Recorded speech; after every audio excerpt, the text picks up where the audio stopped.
आज प्रधानमंत्री नरेंद्र मोदी नए संसद भवन की आधारशिला रखेंगे। सरकार का लक्ष्य है कि नए संसद का निर्माण अगले 2 साल में पूरा कर लिया जाए, ताकि 2 साल बाद जब 2022 में देश आजादी की 75वीं सालगिरह मनाएगा तो संसद का संयुक्त नए संसद भवन में हो।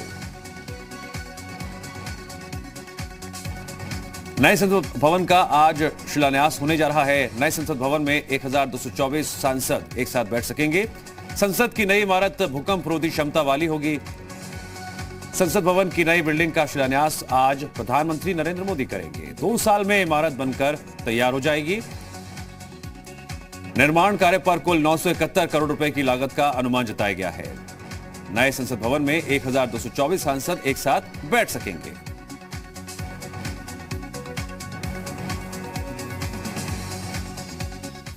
दो 2022 में जब देश आजादी की 75वीं सालगिरह मनाएगा, उसी मौके पर देश को नए संसद भवन की भी सौगात मिलेगी। इस एनिमेशन के जरिए समझने की कोशिश कीजिए कि संसद भवन की नई इमारत पुरानी संसद से किस तरह अलग होगी। नए संसद भवन का परिसर मौजूदा संसद के ठीक बगल में होगा।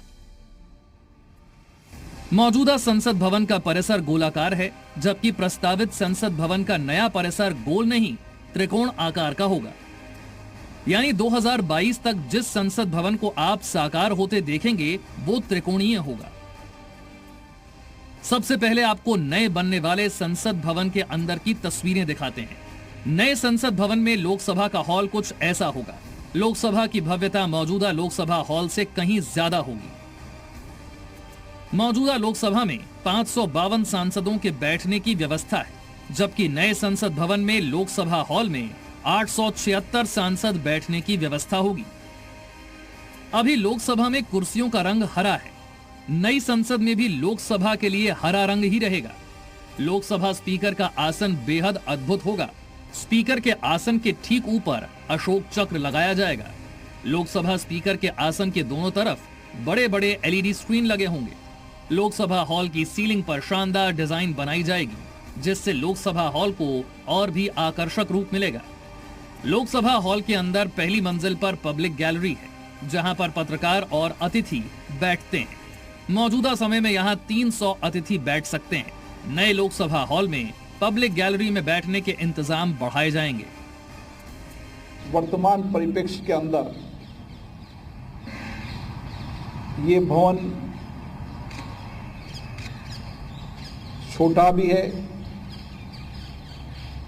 और हमारे संवैधानिक दायित्वों को निभाने के लिए वर्तमान परिप्रेक्ष्य के अंदर आधुनिक तकनीकी की भी आवश्यकता को देखते हुए नए संसद भवन का निर्माण होना चाहिए। प्रस्तावित लोकसभा हॉल के अंदर की तस्वीर आपने देखी। अब प्रस्तावित राज्यसभा की तस्वीर भी दिखाते हैं आपको। ये मौजूदा राज्यसभा की तस्वीर है, लेकिन 2022 में राज्यसभा कुछ ऐसी दिखेगी। नए राज्यसभा का हॉल मौजूदा राज्यसभा हॉल से ज्यादा आकर्षक और भव्य होगा। राज्यसभा में अभी कारपेट से लेकर सीटों का रंग लाल है। नई संसद में भी राज्यसभा का रंग लाल ही होगा। राज्यसभा के सभापति का आसन भव्यता के साथ दिखेगा। आसन के ऊपर बड़ा सा अशोक चक्र लगाया जाएगा। सभापति के आसन के दोनों ओर बड़ी बड़ी एलईडी स्क्रीन लगाई जाएगी। राज्यसभा हॉल की सीलिंग पर भी शानदार कलाकृति बनाई जाएगी। जहां सांसद बैठकर संसद की कार्यवाही देखेंगे, वो जगह भी ज्यादा आरामदायक होगी। मौजूदा राज्यसभा में 245 सांसदों के बैठने की व्यवस्था है, लेकिन नए संसद भवन के राज्यसभा में 384 सांसद आसानी से बैठ सकेंगे। इसके अलावा दर्शक दीर्घा में भी मौजूदा क्षमता से ज्यादा लोग बैठने के इंतजाम किए जाएंगे। मौजूदा संसद में एक सेंट्रल हॉल, जहां संसद का साझा सत्र या फिर समारोह आयोजित किया जाता है, लेकिन नई संसद में सेंट्रल हॉल नहीं बनाया जाएगा। लोकसभा हॉल का इस्तेमाल ही संसद के संयुक्त सत्र के लिए किया जाएगा। नए संसद भवन में साझा सत्र में एक साथ 1224 सांसद बैठ सकेंगे। भारत की जनसंख्या 1920 में जितनी थी उससे कई गुना ज्यादा बढ़ गई है। समय समय पर बड़ी जनसंख्या के हिसाब से अनुपातिक प्रतिनिधित्व की बात भी देश में चलती रहती है। लिहाजा संसद का बड़ा होना और नया होना मैं कोई इसे गलत नहीं मानता हूं। ये सरकार का एक अनूठा प्रयास है और इसको पार्टी पॉलिटिक्स के दायरे से ऊपर उठ करके देखना चाहिए। मौजूदा संसद भवन को करीब 100 साल पहले बनाया गया था। ब्रिटिश आर्किटेक्ट्स एडविन लटियंस और हर्बर्ट बेकर ने इसका डिजाइन तैयार किया था, लेकिन नई संसद का निर्माण हिंदुस्तानियों द्वारा हिंदुस्तान के लिए किया जाएगा। नया संसद भवन पूरी तरह से स्वदेशी होगा।